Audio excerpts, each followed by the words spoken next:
This is Lakeside to London. My name's Hamish Beaumont, and joining me today from St Moritz in Switzerland is Chris Erickson. Chris, thanks very much for speaking with us. You've been in St Moritz for a little while. Tell us about the training setup. You just had a massage, and it sounds like a pretty nice place to be to get some hard training in.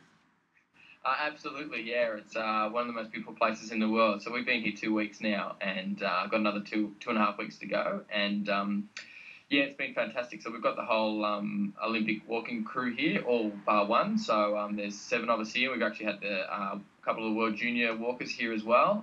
So it's been good. So and we've got lucky enough to have a massage and physio here with us. So it's very handy to get treatment sort of every day or every second day to keep the body ticking over. But yeah, we've got a great setup here. I think Nathan Deeks was the first guy to come here in 2004, and basically since then, 2004 into Athens. So since then, the basic walkers have been coming here every year. So we know the place really well. We've got a really good setup and a really nice apartment, and it's working really well. Now I heard the view's pretty special out the window. It's not tough to live there. Give us a look. No, it's it's a very, very impressive impressive view. So let me just flick my camera around, and so this is our view that we back up to every morning. So there's a couple of physio head off to the devil, and so we're training around the lake there. It's 4.3 loop around the lake, and should just be able to see just a little bit down there with the St Moritz athletics track. So do a bit of our reps, shorter reps down there, and we also have further down the valley in that direction there's Sabadine Airport, and there's a 5-kilometre loop that we use around there. So it's as you can see, a very, very spectacular place to live and to train. And the that lake down there actually freezes in winter completely. So it's we do our plunging at lake. It's probably the moment. It's probably about 7 or 8 degrees the lake. So we get in there for a nice bath as well. So we sort of very, very lucky. Fantastic. And the altitude, you're at about 1,800 metres. It's about the same as Falls Creek. Is that right?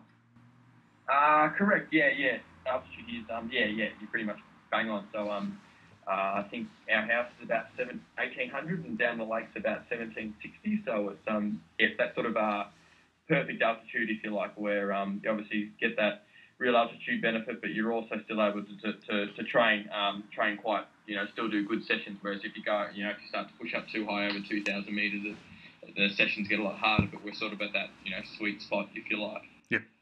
Now you've got all but one of the walks crew there, and you're in a position where you got the time in the 50k, but didn't make the team. It's pretty impressive that there's that many guys out there cranking out good times.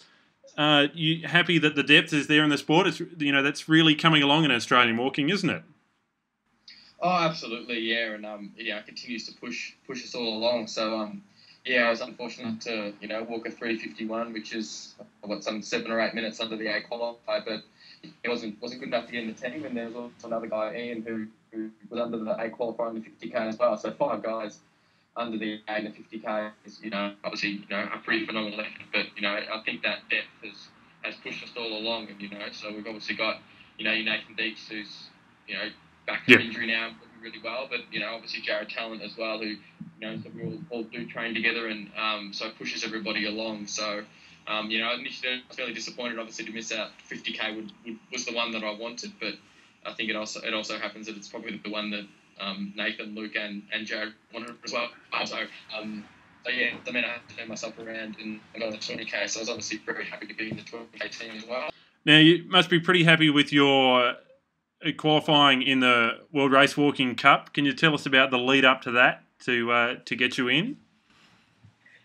Yeah. So given that I missed the 50k in December, we then had our 20k trial in February, and we had it down in Hobart, but unfortunately we had a 38 degree day in Hobart. So I think I was doing a qualifier there, knocking up my spot, but I came second in 84 minutes, so in the B qualifier, but that's all put me in the box, I think, to go and chase another qualifier and hopefully get myself in the team. So across to Russia, and actually pretty pretty funny. 4 years ago for Beijing, I almost had the exact same thing happen on this 50k team. I got an A qualifier and then went into World War Cup and did the 20k event and got the A standard. So I've sort of had the same exact thing happen 4 years later. So, but yeah, my leading and everything, my training had been going really well even up into February, and I'd go through February, March, and was always pretty confident of being able to get out the A for the 20k. And so to go to Russia and get in a good fast race and finally get the A standard was very rewarding, and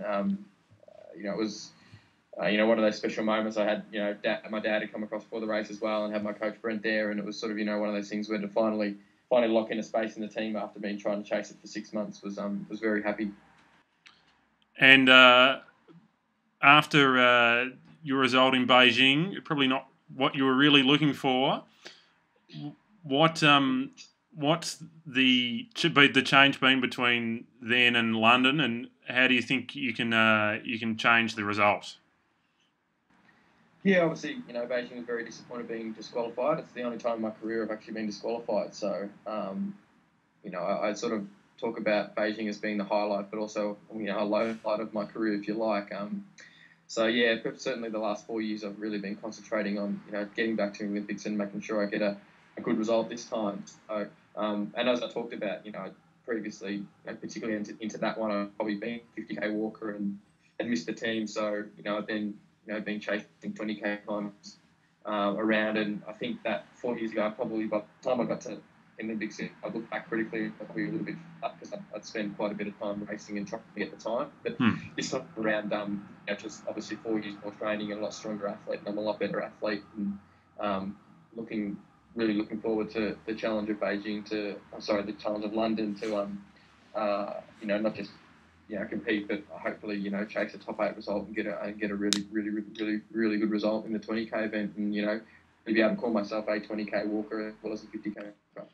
Fantastic. What's your schedule like between now and London? What's the plan? You've got another bit more time in St Moritz?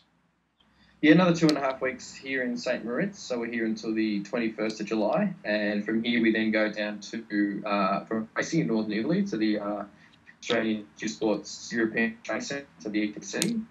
So we're there for 10 days, 9 days or so. And then from there, on the 30th, myself and Jared and Adam Rudder will go into to London. So we get into the village on the 30th. And obviously our race is the 4th. So another 2.5 weeks here and 10 days in racing. It's actually quite warm, so that'll be nice. It's good weather here, but always nice to go down to get a little bit of extra heat acclimatisation. Not that London's looking super hot at the moment, but 10 days there and then into London on the 30th, and straight into the village. Sounds great.